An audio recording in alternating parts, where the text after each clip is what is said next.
Muy buenas tardes para todos. Hoy en esta segunda sesión de nuestro ciclo sobre los grandes partidos políticos del siglo XX y comienzos del XXI, nos vamos a hacer cargo del Partido Comunista de Chile, en ese arco que va desde 1912 al presente. Y seguramente ustedes tienen a la vista el guión que les mandamos para que puedan seguir las distintas etapas de desarrollo del Partido Comunista de Chile. Hay una etapa fundacional con otro nombre. El Partido Comunista no nació con esa denominación, nació con el nombre de Partido Obrero Socialista de los Trabajadores Chilenos. A veces se lo reduce a simplemente Partido Obrero Socialista, que a su vez era un grupo de dirigentes encabezados por Luis Emilio Recabarren, que como todos sabemos se desgajaron del Partido Demócrata. Y miren qué gracioso es esto. El Partido Demócrata se había desgajado del Partido Radical y el Partido Radical se había desgajado del gran tronco liberal. Así que al fin de cuentas los comunistas terminan siendo hermanos menores de los liberales. ¿Ah? No deja de ser una simpática conclusión. En 1912 fundaron el Partido Obrero Socialista de los Trabajadores Chilenos, pero no fue sino hasta 1922 cuando a raíz de su tercer congreso. Y entonces a veces ustedes se van a encontrar en la bibliografía sobre el Partido Comunista que en realidad el del año 22 es el primer congreso, porque siguen teniendo ahí ellos una duda si los dos primeros congresos que eran del Partido Socialista de los Trabajadores Chilenos deben ser considerados o no congresos del Partido Comunista. En fin, ya. Han comenzado a contar los congresos desde el primero de 1900. Perdón, hay una persona que tiene el micrófono prendido, Claudio, si lo pudieras apagar, gracias, muchas gracias. Han comenzado a contar sus congresos desde 1922 y también tienen ellos como estructura, aparte de los congresos, las conferencias nacionales. ¿Eh? Son los dos grandes instrumentos que usan el congreso y la conferencia. Entonces a veces uno se puede confundir un poquitito con la cronología, pero lo interesante es saber que a partir de 1922 adoptaron, a raíz de la solicitud de la recién fundada Internacional Comunista, que proponía una serie de tesis, adoptaron la nomenclatura de Partido Comunista. Los partidos que con otros nombres querían incorporarse a la Internacional Comunista debían aceptar esas tesis y entonces pasaban a llamarse partidos comunistas, que fue lo que sucedió con nuestro Partido Obrero Socialista de los Trabajadores Chilenos. En esa primera etapa de incorporación a la Internacional Comunista, Recabarren, que ha hecho ya su primer viaje a Moscú, entró en una profunda crisis que hasta ahora no está claro si es hay diversas opciones, ¿no? Si fue una crisis meramente de carácter personal que lo llevó al suicidio, o si fue en realidad una crisis de convicción en el proyecto comunista. Por supuesto, la bibliografía más oficial del Partido Comunista sostiene que fue simplemente una crisis personal, pero hay autores más independientes, aunque de izquierda, que miran a Recabarren como un hombre que en la etapa final de su vida, y por eso decidió por el suicidio, había entrado en una decepción respecto del proyecto del ideal comunista. Bien, simplemente un par de detalles sobre ese primer momento muy embrionario del partido. A partir del punto 3, donde realmente comienza nuestro interés. El partido se va a definir, porque esas son las instrucciones de la Internacional Comunista recién nacida, como un partido que debe ir gradualmente haciéndose leninista, bolchevique, y que adopta hasta 1935 de manera gradual, no es algo automático, la tesis de la lucha de clase contra clase. Como se está intentando estructurar por dentro como un partido de cuadros, al modo del Partido Bolchevique de la Unión Soviética, que ya se llama también ahora Partido Comunista de la Unión Soviética, como está adoptando el leninismo. Hemos tenido en otro curso una clase sobre la influencia de Lenin en Chile, y el Partido Comunista es, por supuesto, el primero en recepcionar a Lenin. Tiene que adoptar también no solo la estructura interna y la ideología leninista, sino que tiene que adoptar la estrategia de no buscar pactos ni alianzas, sino ser el auténtico y genuino representante de lo que ellos llaman la clase obrera, y por lo tanto de luchar desde esa perspectiva como vanguardia de la clase obrera, vanguardia del proletariado, con el resto de las clases. Porque claro, nosotros siempre oímos hablar de que los comunistas dicen que hay dos clases sociales nomás, pero después cuando se entra al análisis más fino nos damos cuenta que ellos distinguen gran burguesía, pequeña burguesía, al campesinado no lo colocan junto al proletariado. Y entonces, esta etapa entre 1922 y 1935 es la etapa en que el Partido Comunista se plantea como la vanguardia de la clase proletaria en su lucha contra las clases sociales de alta, mediana o pequeña burguesía. Pero claro, para el Partido Comunista, que ha adoptado ya esta tesis y que la va a mantener hasta 1935, hubo momentos particularmente duros, porque un partido que se plantea en esos términos es indudablemente una amenaza a la democracia, y es por lo tanto un partido al cual eh, los sucesivos gobiernos lo tienen en la mira. Y en concreto, durante el primer gobierno de Carlos Ibáñez del Campo, entre 1927 y 1931, el Partido Comunista sufrió su primera gran persecución. Buena parte de sus dirigentes fueron o relegados o encarcelados, algunos de ellos enviados incluso a islas como Juan Fernández, mucho antes de que se fundara Pisagua, por supuesto. Y esperó, por lo tanto, el Partido Comunista, con la paciencia que lo caracteriza, la caída del gobierno de Allende en junio de 1931 para recuperar fuerzas, y desplegó esa recuperación de fuerzas antes de que cambiara su estrategia en 1935 en tres acontecimientos muy concretos. Cuando el Partido Comunista se propone determinadas acciones específicas y se enfoca en ellas, deja su huella. Es muy difícil no seguirle la pista. Y esas tres acciones muy concretas fueron, por una parte, la sublevación de la escuadra en 1931, la Pascua Sangrienta de ese mismo año 1931 en Vallenar y Copiapó, y la sublevación campesina, indígena campesina, en Ranquil en 1934. Estos tres acontecimientos de carácter violento, que también los analizamos en otro curso, sublevación de la escuadra, Pascua Sangrienta y Ranquil, no fueron conducidos por completo por el Partido Comunista. En concreto, la sublevación de la escuadra no lo fue, pero el Partido Comunista intentó subirse a ese movimiento de la marinería contra los bajos sueldos, y por lo tanto canalizar ese movimiento en su favor.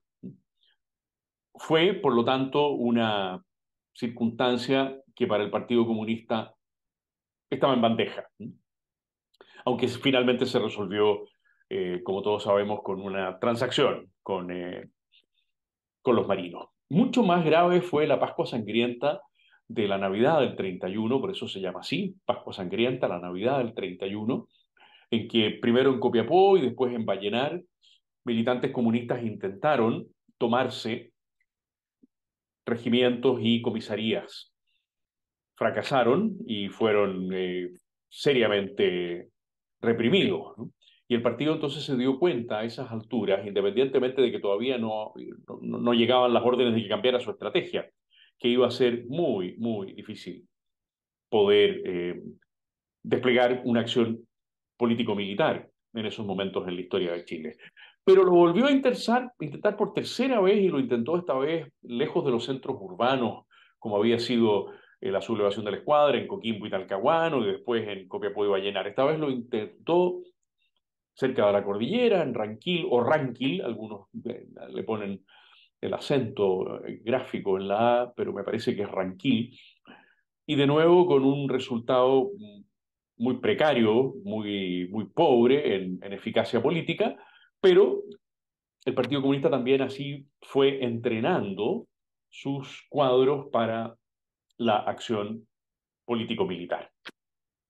En eso estaban tres acontecimientos en 3 años, 31, 31, 34, en eso estaban cuando tuvo lugar el séptimo Congreso de la Internacional Comunista en 1935. Y el séptimo Congreso de la Internacional Comunista cambió la estrategia de los partidos comunistas en el mundo y abandonó la tesis de la lucha de clase contra clase, o llamado tercer periodo, para iniciar una etapa de frentes populares. Y ya sabemos lo que eso significó para Chile, qué significó la etapa de los frentes populares. Significó el triunfo de Pedro Aguirre Cerda en 1938, apenas 3 años después de que llega la instrucción al Partido Comunista Chileno de cambiar la estrategia. El partido se sabe sumar al Partido Radical y al Partido Socialista y colocan a Pedro Aguirre Cerda en la presidencia de la República. Pero eso significó el haberse sumado a la estrategia de los frentes populares, que como sabemos fue triunfante en Francia y en España, aparte de en Chile. Eso significó la primera gran ruptura al interior del partido.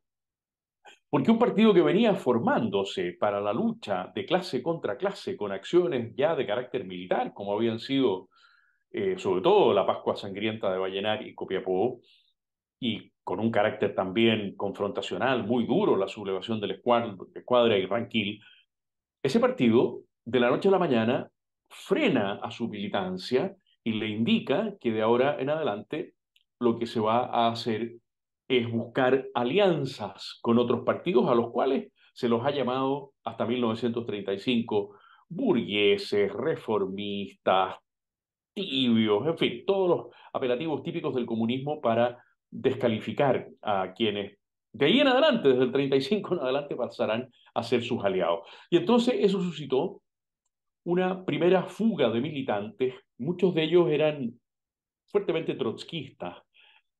Al interior del Partido Comunista todavía no se había recepcionado el gran conflicto que en la Unión Soviética ha enfrentado a Stalin con Trotsky, que ha significado que Trotsky haya sido expulsado del Comité Central, expulsado del partido, expulsado de la Unión Soviética y ya sabemos en 1940 asesinado en México.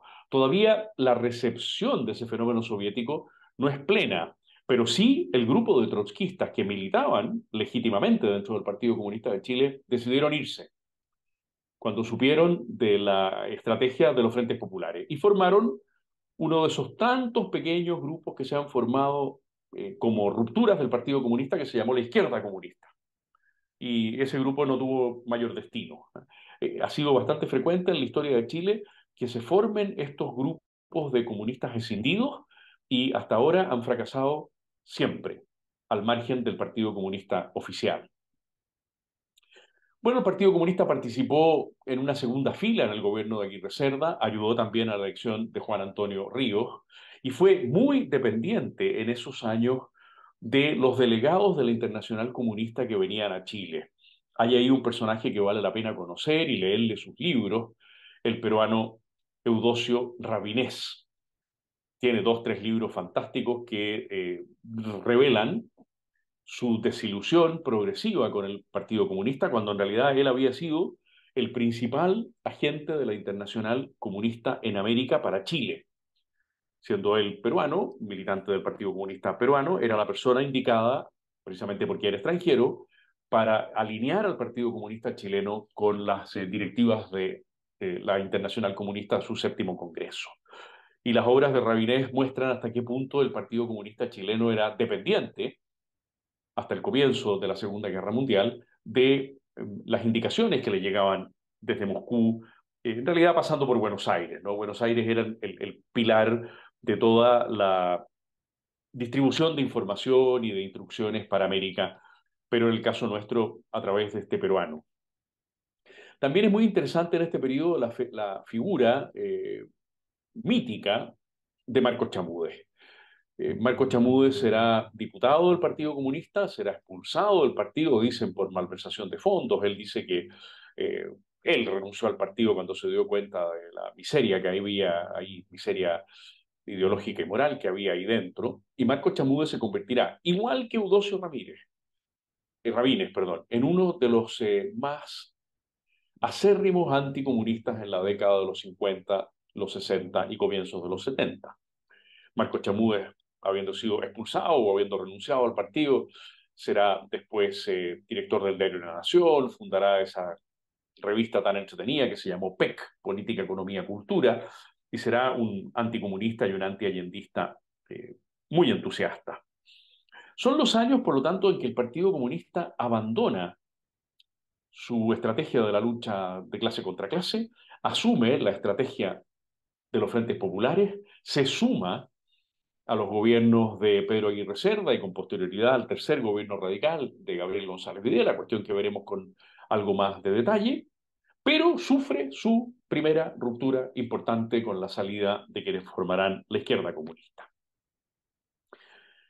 Son los años de la Segunda Guerra Mundial y son los años en que el Partido Comunista, por lo tanto, no desarrolla ni contra Aguirre Cerda, porque lo ha llevado al poder, ni contra Juan Antonio Ríos, porque lo tolera en el poder, ninguna acción disruptiva. Entre otras cosas porque la instrucción de la Unión Soviética es que el Partido Comunista de Chile deje la economía chilena tranquila, no promueva huelgas, no promueva manifestaciones, de tal manera que la economía chilena pueda ayudar, sobre todo a través del cobre, al esfuerzo de guerra norteamericano, que a su vez es un esfuerzo de guerra que está redundando en el apoyo a la Unión Soviética. Todos sabemos que estadounidenses y soviéticos desde junio de 1941 son aliados contra las potencias del eje.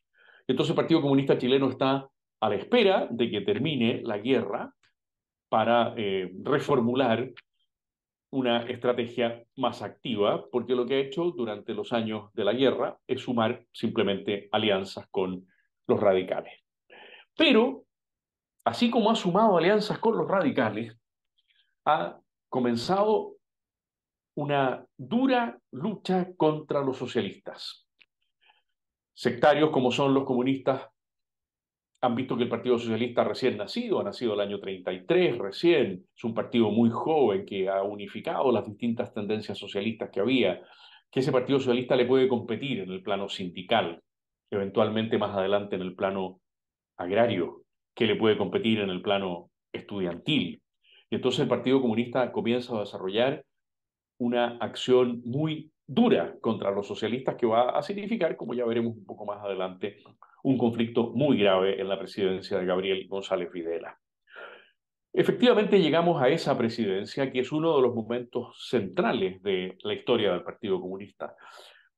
Quedó esa presidencia grabada a fuego en la conciencia de los comunistas viejos, de los que vivieron esos años y se lo enseñan a los comunistas jóvenes como parte de su acervo institucional, como parte de su mentalidad en desarrollo.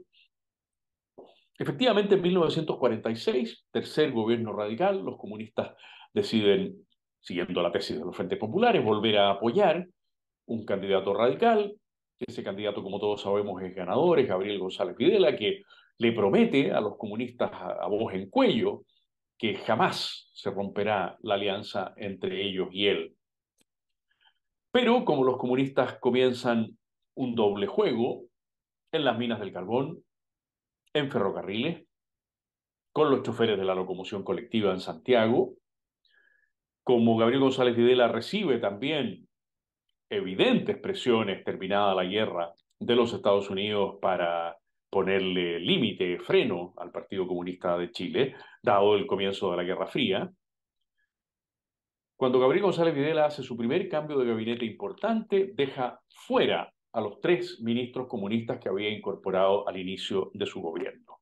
Son los primeros ministros comunistas que han llegado al gobierno en la historia de Chile, después habrá otros tantos, ¿no? En gobiernos bastante recientes y por supuesto incluyendo el actual. Cuando esos tres ministros no son ratificados en sus cargos, simplemente no es que se les pida la renuncia, sino que en el cambio de gabinete no son ratificados en sus cargos, el Partido Comunista se siente todavía más suelto para seguir desarrollando su tarea de subversión auténtica en el carbón, en ferrocarriles, en la locomoción colectiva. Entre otras cosas porque más que atacar al gobierno de Gabriel González Videla, le interesa que los sindicatos respectivos respondan al Partido Comunista y de ninguna manera se puedan sentir atraídos por el Partido Socialista. Cuando Gabriel González Videla, todos conocemos la historia, llegó a la conclusión de que el Partido Comunista debía ser puesto fuera de la ley, presentó primero un par de peticiones de leyes de facultades extraordinarias que le concedieron para la zona del carbón y después el proyecto de ley de defensa permanente de la democracia que fue aprobado en 1948, ha cumplido 75 años esa ley desde que entró en vigencia, aunque tuvo solamente 10 años en vigencia. Fueron años muy duros de ahí en adelante para el Partido Comunista.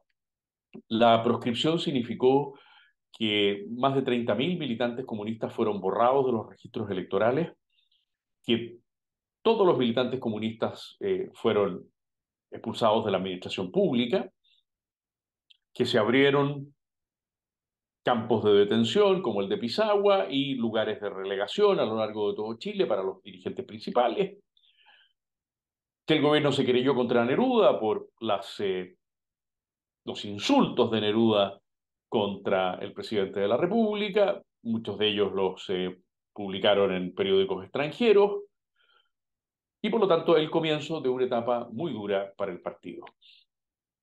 En esa etapa muy dura, que comienza el año 48, se produce la segunda gran ruptura al interior del partido. Porque de nuevo un grupo de militantes muy importante, encabezados por Luis Reynoso, y de ahí el nombre del reynosismo que se le da a este fenómeno, sostuvieron que el partido debía ir a la vida armada, a la lucha armada para derribar a Gabriel González Videla. Y la dirigencia comunista, los secretarios generales que hubo en ese periodo, se negaron rotundamente, primero porque consideraban que no tenían la fuerza del armamento suficiente para hacerlo, y segundo porque iban a quedarse absolutamente solos. Habían obtenido por lo menos el apoyo de una parte del Partido Socialista que se dividió cuando se votó la ley de defensa permanente de la democracia. Algunos apoyaron a los comunistas, otros no. Tenían simpatía de una parte del Partido Radical. La Falange Nacional no había votado a favor de la ley de defensa permanente de la democracia. Acuérdense que son los años en que Eduardo Frei dice que hay una cosa peor que el comunismo, esto es el anticomunismo. Por lo tanto, si se iban a la lucha armada, iban a quedar por completo desvinculados de los puentes que habían comenzado a tender con un grupo de los socialistas, los puentes que tenían con un grupo de los radicales que no habían apoyado el proyecto de ley, los puentes que habían tendido todavía a mucha distancia, pero puentes al fin con la Falange Nacional. El reinosismo fue un fracaso al interior del Partido Comunista porque los reinosistas fueron expulsados del partido en 1951 en plena clandestinidad y se fueron a formar después uno más de esos grupúsculos que formaron casi siempre los que abandonan o son expulsados del Partido Comunista. Formaron después la Vanguardia Marxista Revolucionaria, que es uno de los grupos que se va a integrar finalmente al MIR años después. Pero como siempre, quienes estuvieron ahí en el Partido Comunista bis fracasaron rotundamente.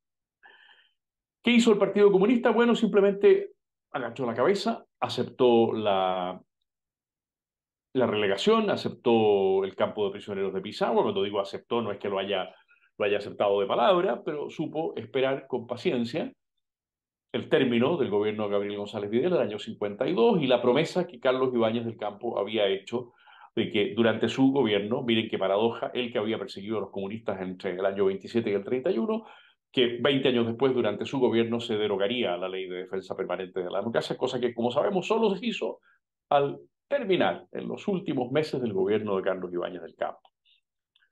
Y entonces, ¿qué hicieron los comunistas? Adoptaron otro nombre, apoyaron la primera candidatura presidencial de Salvador Allende con ese pequeño grupito de socialistas con los que habían mantenido unas buenas relaciones y esperaron pacientemente, infiltrándose también en la naciente CUT, la CUT nació el año 53, que llegara el momento de la derogación de la Ley de Defensa Permanente de la Democracia y poder volver, por lo tanto, a la legalidad. Pero antes de volver a la legalidad, y por lo tanto pasamos a la etapa 6, etapa de la vía pacífica, 1956-1970, tenemos que marcar dos hitos importantes previos al año 58, que es cuando el Partido Comunista vuelve a la legalidad, cuando se deroga la Ley de Defensa Permanente de la Democracia. Y por eso figura ahí el año 56 en el guión. El primer hito efectivamente es el 20º Congreso del Partido Comunista de la Unión Soviética en Moscú, al cual asiste Luis Corbalán, que va a ser muy poco después el nuevo secretario general del partido. Y en ese congreso de febrero de 1956 en Moscú, el Partido Comunista de la Unión Soviética decide que las revoluciones se harán por la vía pacífica. Es una nueva señal para los partidos comunistas del mundo entero sobre el modo de proceder. Y entonces un partido comunista que está pelando las armas para volver a la legalidad y volver con toda la fuerza que significa haber estado en la clandestinidad, con el sufrimiento y al mismo tiempo con la mística que se genera en virtud de la persecución, se encuentra con que la instrucción que llega desde la Unión Soviética en 1956, aunque ellos todavía no están en la legalidad, es que desde la vuelta a la legalidad, el Partido Comunista de Chile tiene que plantearse por un acceso pacífico al poder, descartando la centralidad de la tesis de Lenin, que decía que era muy, muy, muy excepcionalmente extraño poder llegar por vía pacífica al poder. El segundo acontecimiento que tiene lugar justo antes del retorno a la legalidad es el 2 de abril de 1957. El 2 de abril de 1957 es un día terrible, así como lo es el día de mañana, el 18 de octubre de 2019. Es un día terrible para la ciudad de Santiago. Se venía preparando, lo hemos comentado en otro curso también, se venía preparando una gran revuelta a raíz del alza de las tarifas de la locomoción y esa revuelta cuajó en Santiago finalmente el 2 y 3 de abril de 1957, con decenas de muertos, con el ejército en las calles, fue una cosa espantosa. Pues bien, el Partido Comunista tuvo también que expulsar a buena parte de sus juventudes comunistas porque ellas se implicaron en el levantamiento, en la revuelta, en el estallido, en la insurrección del 2 de abril del 57. Y para el partido esto era gravísimo porque estaban a las puertas de volver a la legalidad y por lo tanto se habían echado a Reynoso 6 años antes, el 51, porque las tesis de Reynoso era que había que ir a la confrontación y a la lucha armada. Ahora se encontraban con que parte de la juventud había practicado, de hecho, esa confrontación en las calles, que había significado decenas de muertos. A finales del año 57, en noviembre del año 57, buena parte de la cúpula de las juventudes comunistas fue expulsada del partido por haber puesto gravemente en riesgo la estrategia del partido de retornar a la legalidad y desde el retorno a la legalidad intentar el acceso al poder por vía pacífica. Bueno, llegó ese momento fue la derogación de la Ley de Defensa Permanente de la Democracia en el año 1958, muy poco antes de la elección presidencial, en la cual por segunda vez postuló Salvador Allende y ahora ya sí con el apoyo oficial del Partido Comunista de Chile, retornado a la legalidad. Pero inmediatamente después de eso, ahí a la vuelta de la esquina, se produjo el triunfo de la Revolución Cubana. Y el triunfo de la Revolución Cubana le planteó un gravísimo problema al Partido Comunista de Chile. Ese gravísimo problema consistió en que la instrucción que habían recibido en 1956, 3 años antes, era que había que ir a la conquista del poder por la vía pacífica. Pero resulta que en el imaginario de los revolucionarios de América, La conquista del poder parecía posible por la vía armada, lo acababan de lograr entrando a La Habana en los primeros días de enero del año 59 los barbudos de la Sierra Maestra. Y entonces el Partido Comunista tuvo en los primeros años de la Revolución Cubana una mirada extremadamente crítica y cautelosa. Pero había que decir algo, no bastaba la mirada crítica y cautelosa. Y es un famoso artículo de 1961 de Luis Corbalán, ya secretario general, cuando Luis Corbalán formula las condiciones del acceso al poder en Chile y sostiene que esas condiciones son las de la vía pacífica. Después Corbalán va a ir modificando un poco la terminología y va a ir hablando de la vía no armada, porque se va a enfrentar con la recepción, lo comentamos en una clase en otro curso, varios de ustedes probablemente también asistieron, se va a encontrar el Partido Comunista con que el Partido Socialista está haciendo la recepción de la Revolución Cubana con máximo entusiasmo. Está trayendo el mensaje liberador de la Revolución Cubana, de Castro y del Che, a sus propias filas. Y entonces el Partido Comunista va quedando casi como un partido de burgueses reformistas al lado del Partido Socialista, que desde comienzos de los años 60 y sobre todo desde el año 65, en Linares, recepciona las tesis del guevarismo leninista y se convierte en un partido leninista. También lo hemos comentado en la recepción de Lenin y del Che Guevara en otro curso, para que vean ustedes cómo los cursos se van tramando unos con otros. Y entonces Corbalán formulará la tesis de la vía pacífica, siguiendo las instrucciones de Moscú, y después la matizará llamándola vía no armada. Y bueno, ¿y qué diferencia hay? Dice uno. Lo que Corbalán dirá es que la vía no armada es la vía que incluye ciertos actos de violencia, pero sin uso de armas, tomas, huelgas, y por eso este concepto que ha vuelto a aparecer, ¿no? De las llamadas usurpaciones pacíficas. Fíjense cómo las cosas se mantienen en el lenguaje, ¿eh? Las usurpaciones pacíficas. Eh, Acciones de fuerza, pero sin armas. ¿Sí? Tomas, huelgas, movilizaciones. De tal manera de poder compensar un poquitito en su militancia la decepción que buena parte de esa militancia siente al tener un partido socialista al lado embarcado con el entusiasmo de la Revolución Cubana, mientras que el Partido Comunista quiere poner paños fríos. Bueno, vino entonces, en esta etapa de la vía pacífica, una nueva ruptura. Estamos hablando ya de la cuarta. La primera, a finales de los años 30, la izquierda comunista. La segunda, el reinosismo. La tercera, a raíz del 2 de abril del 57, la expulsión de las juventudes comunistas casi toda su cúpula. Y esta es la cuarta. La cuarta tiene lugar entre los años 63 y 64 con el grupo Espartaco. El grupo Espartaco, encabezado por el senador Barros, militante del partido, por supuesto, va a tomar más que las tesis castroguevaristas, las tesis de, de Mao. Se van a sentir muy atraídos por las tesis de Mao respecto de la revolución y van a plantear al interior del Partido Comunista que no puede ser esto del acceso pacífico al poder, que hay que recuperar ese talante comunista, eso, ¿eh? de San Gregorio, de la Pascua Sangrienta, de la Escuadra, de Ranquil, del Reinosismo, del 2 de abril. Una vez más, entonces, el intento por llevar el Partido Comunista al mundo de lo paramilitar. Ese grupo se va a escindir del partido, formará el Partido Comunista Revolucionario. Fíjense cómo van buscando nombres los que se van del partido. ¿Eh?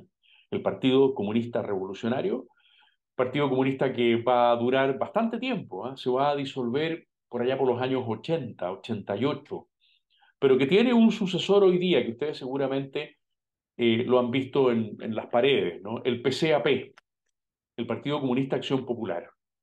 El PC y un paréntesis AP, Partido Comunista Acción Popular, es el heredero del Partido Comunista Revolucionario, que es el grupo de espartaquistas que se fueron del Partido Comunista en los años 63, 64.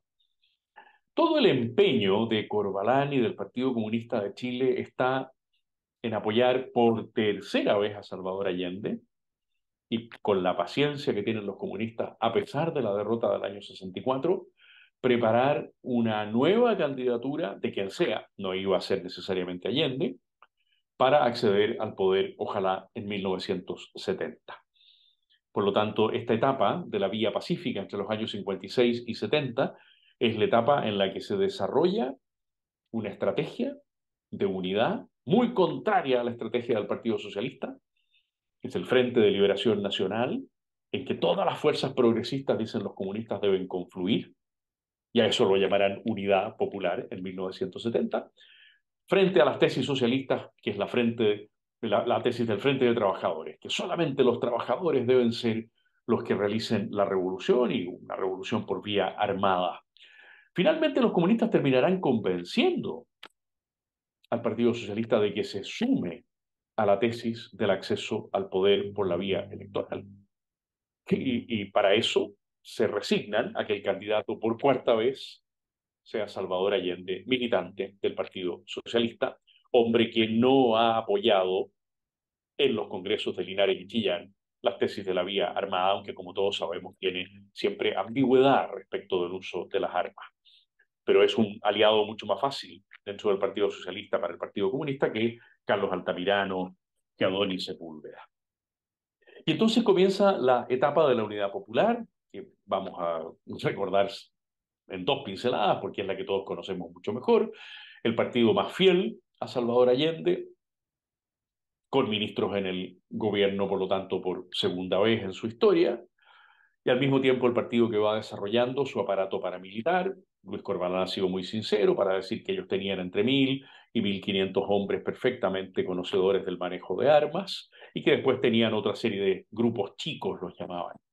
Porque independientemente de que nunca hubieran querido desarrollar una acción militar a fondo, porque no la podían ganar, leen muy bien la correlación de fuerzas, habrían ido formando la documentación es sumamente amplia, los grupos paramilitares, algunos de ellos muy visibles, como la Brigada Ramón Parra.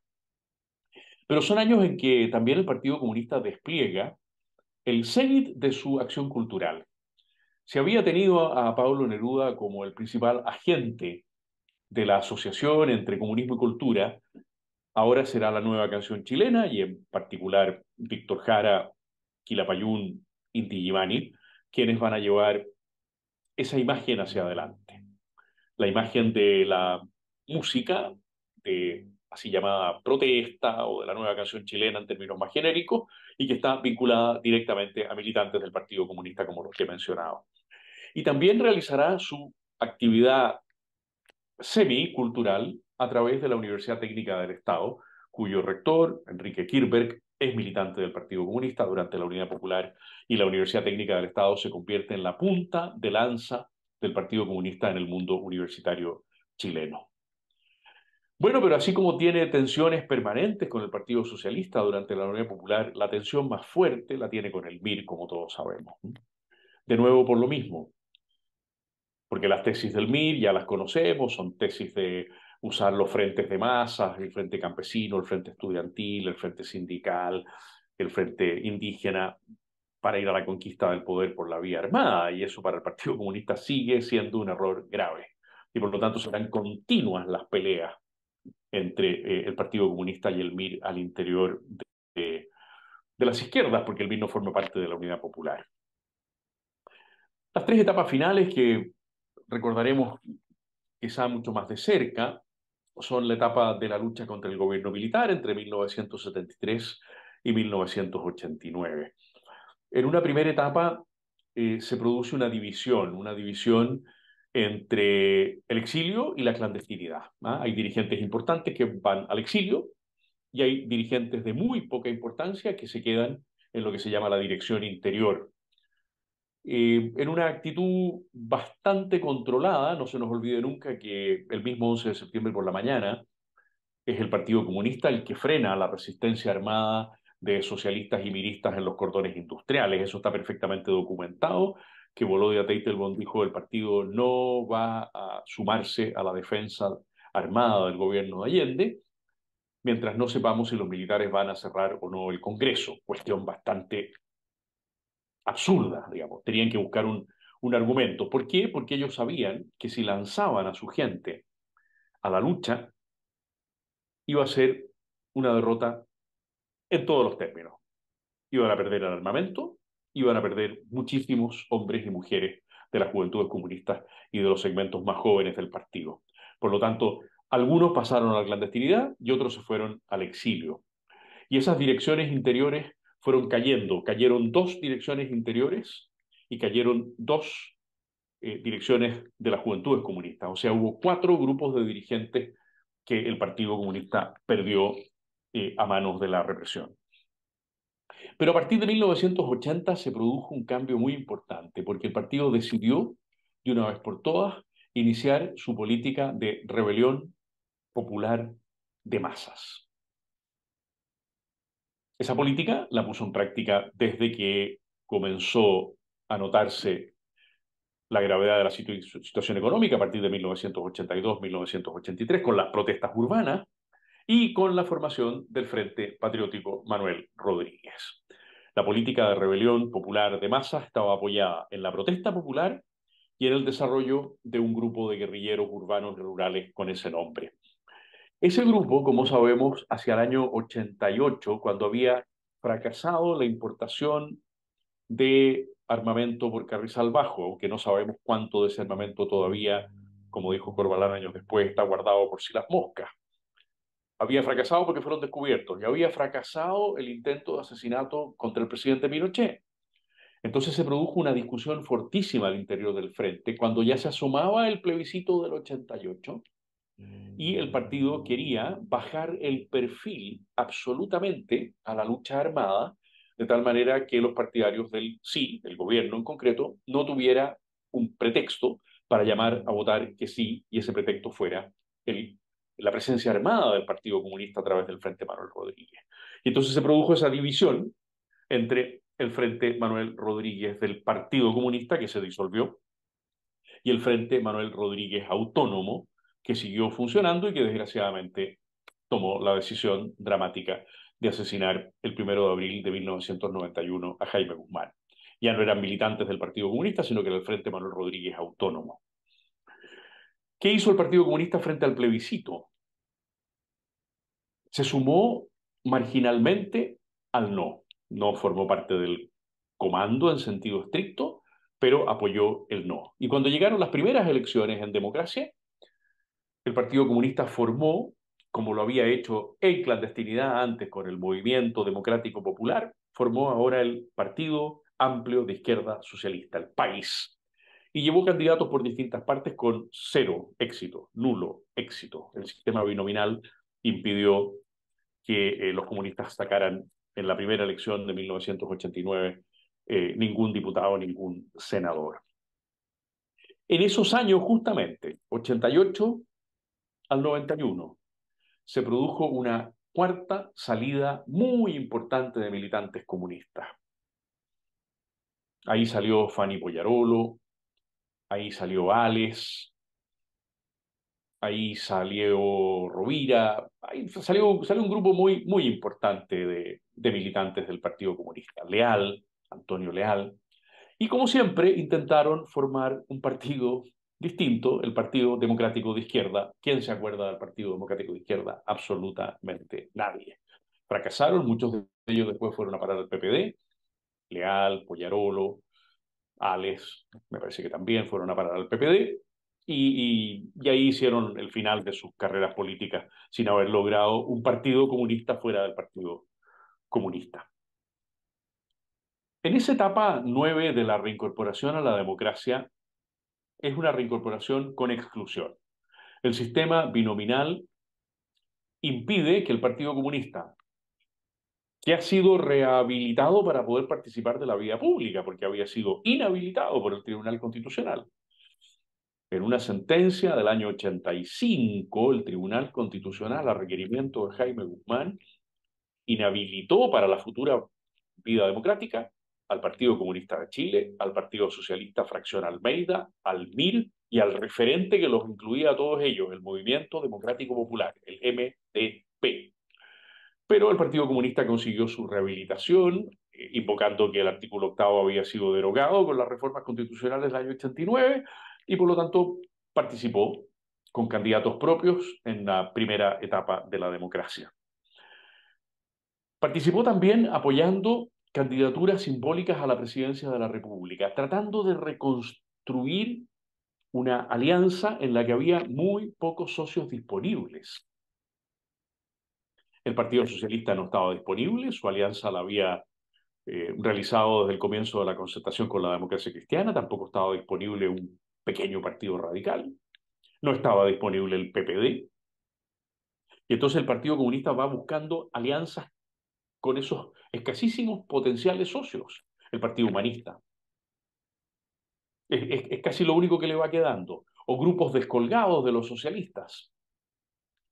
Y entonces apoya esas candidaturas simbólicas, la de Hirsch, la del cura Pizarro, y ya una candidatura propia, la de Gladys Marín. Esas candidaturas a la presidencia de la República, de tal manera de medir el electorado, saber dónde están los bolsones de votos a los cuales hay que dirigir nuevas inscripciones, y así presionar para que finalmente, a partir de las elecciones parlamentarias del 2009, la concertación, sin pactar con el Partido Comunista, le abra cupos por exclusión. La concertación es la gran culpable de que los comunistas hayan vuelto al Parlamento, porque le dio en las elecciones parlamentarias del año 2009 algunos distritos en los cuales la concertación no compitió, para que Carmona y Tellier y Hugo Gutiérrez pudieran llegar como los tres primeros diputados comunistas al Congreso desde 1973 en adelante. Y ahora, como todos sabemos, tenemos a los dos primeros senadores comunistas en el Senado de la República desde 1973 en adelante. Aprovecharon bien los comunistas esos cupos por exclusión. De los tres diputados han pasado a los 11 o 12 que tienen ahora, no recuerdo bien, porque se les sumó una diputada que viene de otro lado. Y además venían desarrollando en los años 80 a través de las peñas, esas mismas peñas que ellos habían inventado en los años 60, las recuperaron en los años 80, sobre todo en las universidades.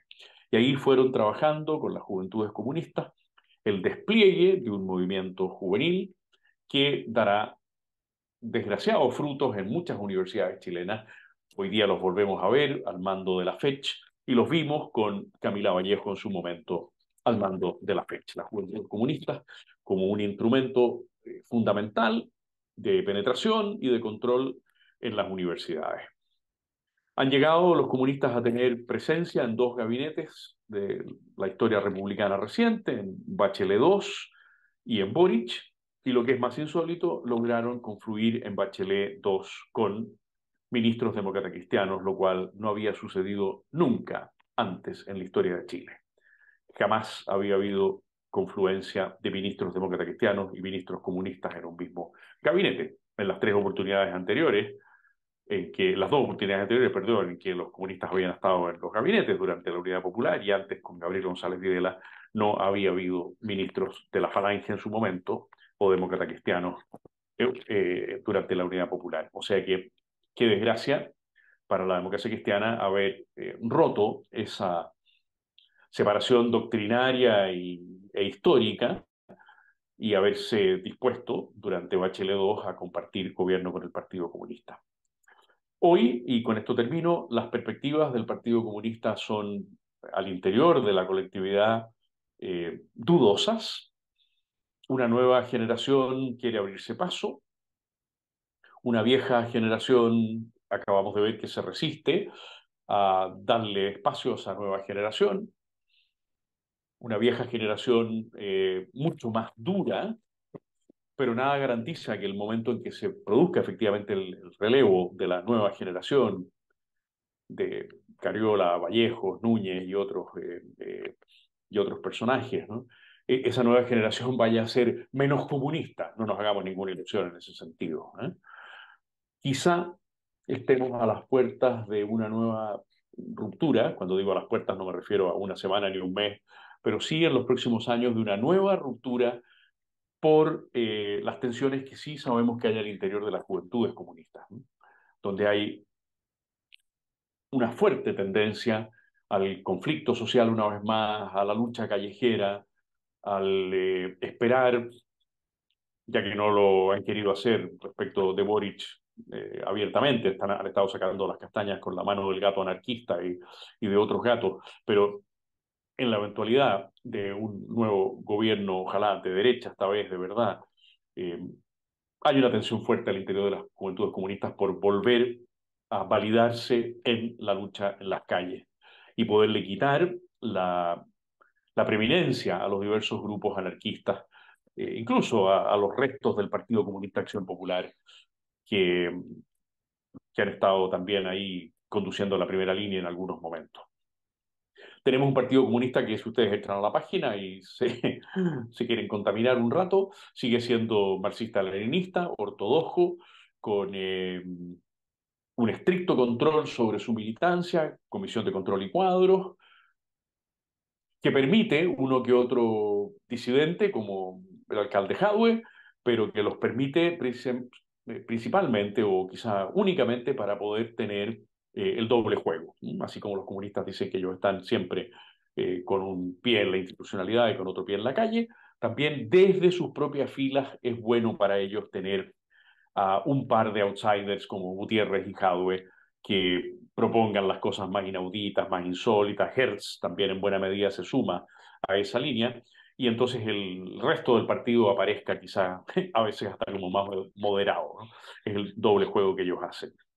Estamos frente, por lo tanto, como siempre lo he dicho en todas estas clases, a un partido comunista de extraordinaria calidad, si no es el mejor partido comunista que ha habido en la historia del mundo, está en el podio, ¿ah? Está en el podio, además porque ha perseverado durante eso, más de 110 años, desde 1912 a la fecha, un partido comunista al que tenemos que tenerle siempre el ojo puesto y jamás mirarlo en menos. Estoy disponible para comentarios, preguntas, aportes, son todos muy bienvenidos. Se ve que hoy día el fútbol nos bajó la asistencia Bajó la asistencia, sí. y para que Chile perdiera 3-0. ¿Ya fue? Sí, ya perdió 3-0. Ah, y usted está al tanto mientras hace clase. Pero por supuesto, si uno puede hacer varias cosas a la vez. Eh, Mario pregunta lo siguiente en el chat. Profesor Rojas, buenas tardes. ¿Cree usted que en la unidad popular la teoría de Corvalán de la vía no armada hacia el poder total era cierta o era una simple treta para hacer tiempo mientras se distribuían las armas y hacer posteriormente la revolución armada, para lo cual las Fuerzas Armadas no le dieron el tiempo necesario? Completamente de acuerdo, porque mencioné a la pasada el concepto de correlación de fuerza. Para el Partido Comunista es decisivo saber leer la correlación de fuerzas. Cuando la correlación de fuerzas es desfavorable, entonces la vía armada no es viable. Y si no es viable, entonces hay que aguantarse por la vía pacífica. Esa distribución de armas es muy difícil de comprobar. Tenemos muchísima información, creo que se los he comentado en otras clases. Creo tener muchísima información, pero todavía no estoy en condiciones de poder establecer lo que a todos nos gustaría, ¿no es cierto? Rutas de ingreso, volúmenes, tipo de armamento. Hay mucha información. Ustedes me dirán, pero ¿cómo? Si yo he leído tantas veces tantas cosas, sí, pero poder establecer verdaderamente un cuadro, un plano que resulte convincente, yo todavía no estoy en condiciones. Estamos en condiciones de repetir lo que ellos mismos nos han dicho, ¿no? Pero no estamos en condiciones de, voy a decirlo como si fuera un ejército regular, ¿no es cierto? De decir cuántos regimientos, cada uno de cuántos hombres, con qué armamento, con qué munición. Y tenemos información muy fragmentaria sobre esas dimensiones de lo paramilitar. Patricio, Hola, eh, hola, Hola Pato, una vez más. Gonzalo, ¿cómo estás? Sí, Qué gusto tiempo que saludar. no te veía? Oye, mira, Gonzalo, no sé si tú tienes alguna información de esto. Mira, en realidad, el único país que existe el Partido Comunista de esta forma, queriendo destronar el sistema, digámoslo así, ¿eh? Es en Chile. ¿Por qué? ¿Por qué no está en Argentina? ¿Por qué no está en Perú?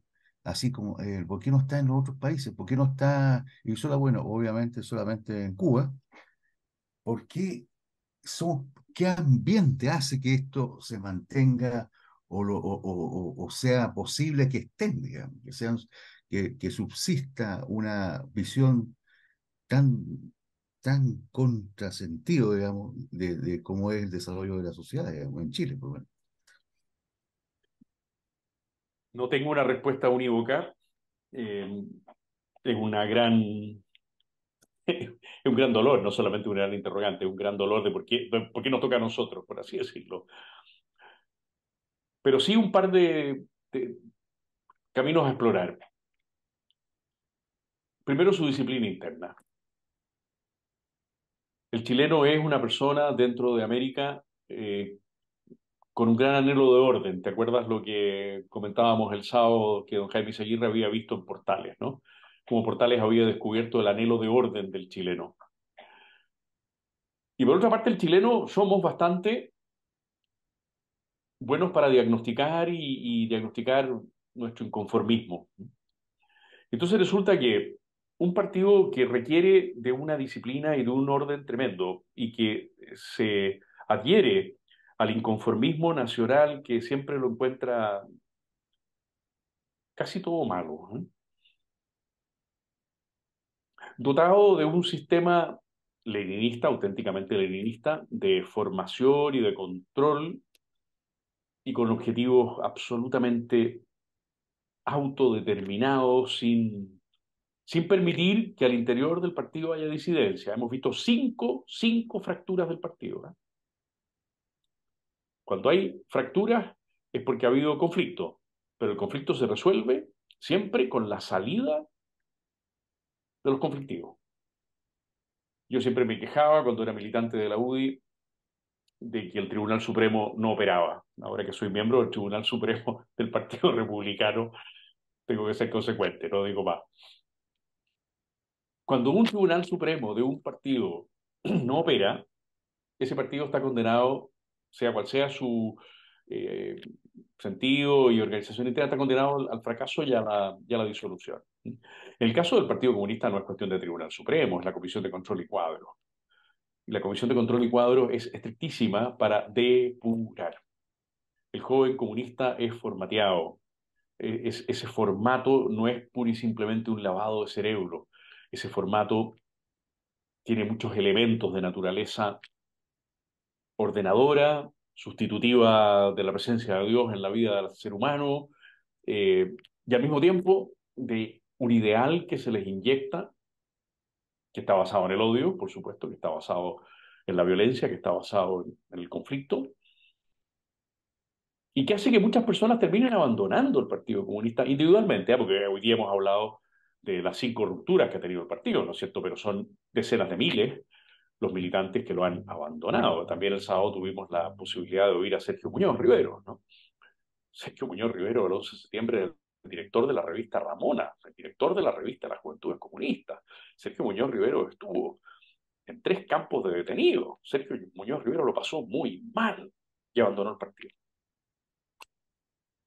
Y Colodro, y Ampuero, y Otone. Me explico, ¿no? Hay un momento en que el alma humana es capaz de rebelarse, pero hay otros que entran y no hay quien lo frene. Desgraciadamente, pues sí, los podemos frenar, pero por Dios que cuesta. Tenemos espacio para una pregunta más o un comentario más, Eh, ay, voy a tratar de juntar. Gonzalo Álvarez pregunta por qué no se proscribió. Creo que la clase pasada algo hablamos de esto, ¿o no? pero ¿Por qué no se... ¿cuándo? Yo no sé por A qué no ver, se proscribió el Gonzalo, Partido Comunista. el Partido Comunista fue proscrito por el Tribunal Constitucional por sentencia de 1985. Jaime Guzmán alegó ante el Tribunal Constitucional y en virtud del artículo octavo el Tribunal Constitucional declaró la inconstitucionalidad del Partido Comunista de Chile, del Partido Socialista Fracción Almeida, del Movimiento de Izquierda Revolucionaria y del conglomerado que los incluía a los tres, el Movimiento Democrático Popular. Así que el Partido Comunista fue efectivamente proscrito durante el gobierno militar. Primero fue disuelto por el decreto ley 77 del 13 de octubre. Se acaban de cumplir los 50 años de la disolución del Partido Comunista, eso debería haberlo dicho yo, se me olvidó. Fue disuelto el 13 de octubre del 73, disuelto, y después proscrito. Y tenemos un último comentario, parece que de Héctor. Aló, hola,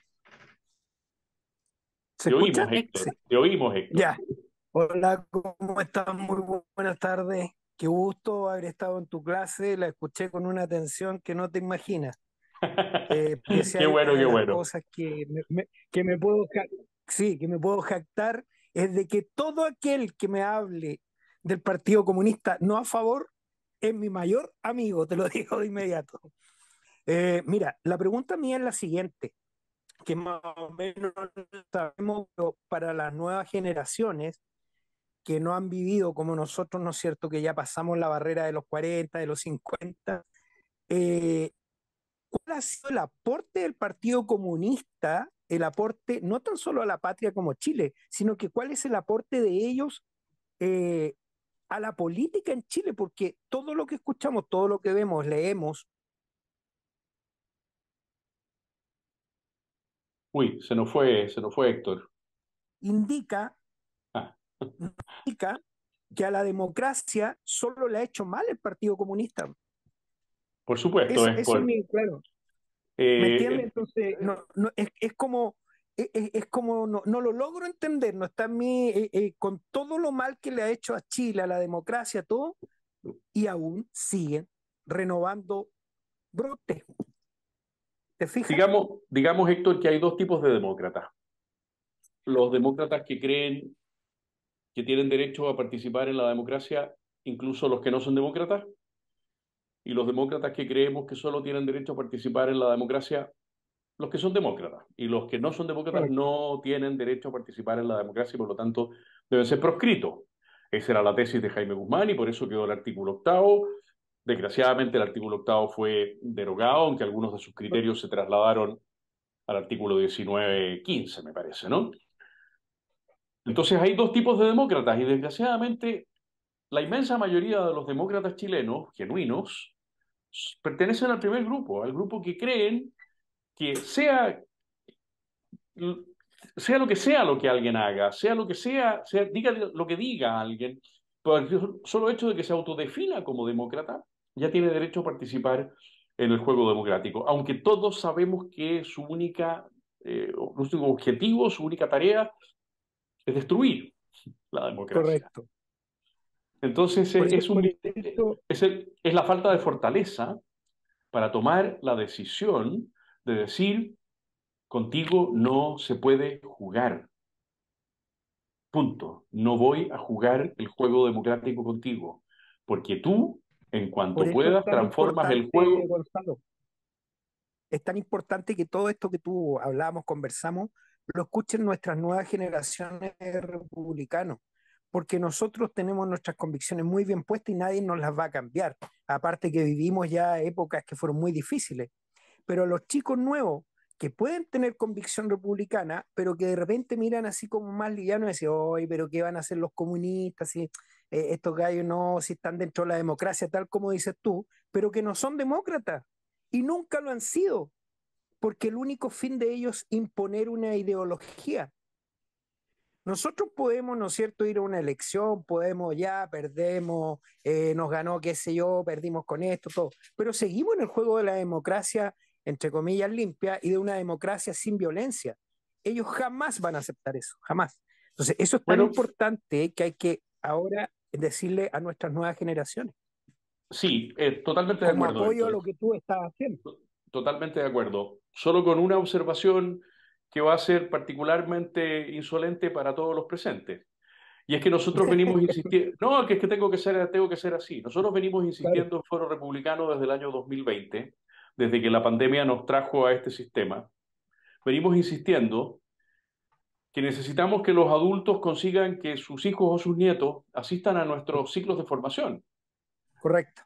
Pero nosotros no recibimos esa colaboración de los asistentes a nuestra formación en Foro Republicano. Nosotros apenas Vamos a tener tenemos. que ser más, claro, Bueno, pero es más que esta es la insistentes, realidad y por eso digo que yo claro, quiero ser claro en este punto, porque aquí todos tenemos perfecta convicción de cuál es el segmento al cual tenemos que dirigirnos, correcto.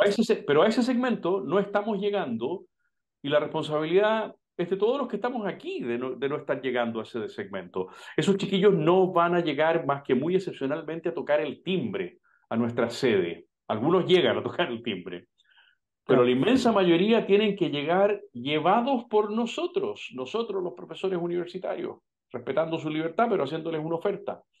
Pero Padres y abuelos, no tenemos otra fórmula. tenemos que Así que, acordarnos, Gonzalo, que tuvimos 30 años que por algún motivo nos dejaron fuera de la política. Si imagínate, la generación mía, en este minuto, yo estoy en política 2 años ahora, en este momento, conversando contigo ahora, 2 años. ya, Antes, Patricio, pero ¿te fijas tú? tienes que hacerte la lista de los tipos que tienen entre 35 y 18 años. Y yo quisiera saber cuántos republicanos se han hecho esa lista. Y han dicho, estos Sí, son los 15. claro, que Claro. tú tienes toda la razón, pero el problema está en que esa lista de gente mía, por ejemplo, mis niños ya, mis cabros están grandes, digamos, ya, no los eduqué en el tema político. Muchas familias no los eduqué en el tema político. No, no hablábamos de política. ¿Sabes por qué? Porque teníamos miedo de confrontación interna en la Bueno, familia. ¿Te pero fijas? Ese era el Patricio, ambiente. no lloremos sobre esa leche ya No, no, derramada. pero bueno, eso, reconociendo eso, hay que Y, ahora actuar en el sentido de tener una permanencia en la política. Y ahí ahora, por ejemplo, ahora, pensado con los cabros, ya mira, ven a escuchar esto. De hecho, han participado algunas ya, ¿no? Algunos de ellos han participado. Entonces ya, mira, esto está sucediendo porque tampoco ellos están entendiendo qué está pasando políticamente en el país, ¿no? Entonces, esa es una cosa importante, que en esto, ellos no están entendiendo, nosotros tenemos que darles esas posibilidades, ese acceso a conocimiento distinto, te fijas, a otras visiones, ¿no? Yo creo que por ahí bueno, está pero la cuestión. entonces esa es nuestra tarea 2024. Y los más jóvenes de los que están acá, como Tomás, que ha estado tanto tiempo en nuestros grupos de Viña, y hace así, Tomás, Gonzalo, que tantas veces también ha estado con nosotros y que ya van siendo treintañeros con cierto desarrollo, y algunos de ellos son profesores universitarios o ayudantes. ¿Qué hacemos, estimados? Hoy día tuvimos nosotros el ciclo presencial para universitarios y llegaron 5 chiquillos. ¡Cinco! Ese es nuestro grupo, el nuestro, el de Foro Republicano. Acción Republicana tiene el suyo, el partido tiene el suyo, pero al nuestro, al de Foro Republicano, hoy llegaron 5 chiquillos. Puede que alguno de ellos llegue a ser presidente de la República, pero no estamos precisamente desarrollando una buena economía de escala, ¿no? Bueno, no nos retemos más, pongámonos ese gran objetivo 2024. Nos quedan todavía unas poquitas clases de este 2023. Yo los animo mucho a asistir mañana. Seguramente les llegó ya el link y si no, pídanselo a la Valeria, a la conferencia que va a dar por Zoom Rodrigo Álvarez sobre los 50 años de Tolkien.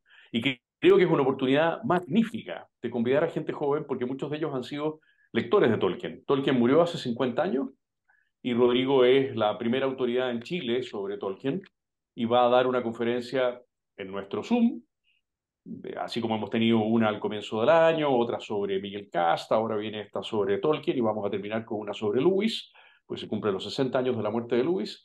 Bueno, es el momento de, ahora por ejemplo, de convidar gente joven que obviamente se interesa, espero que no por Harry Potter y sí por Tolkien.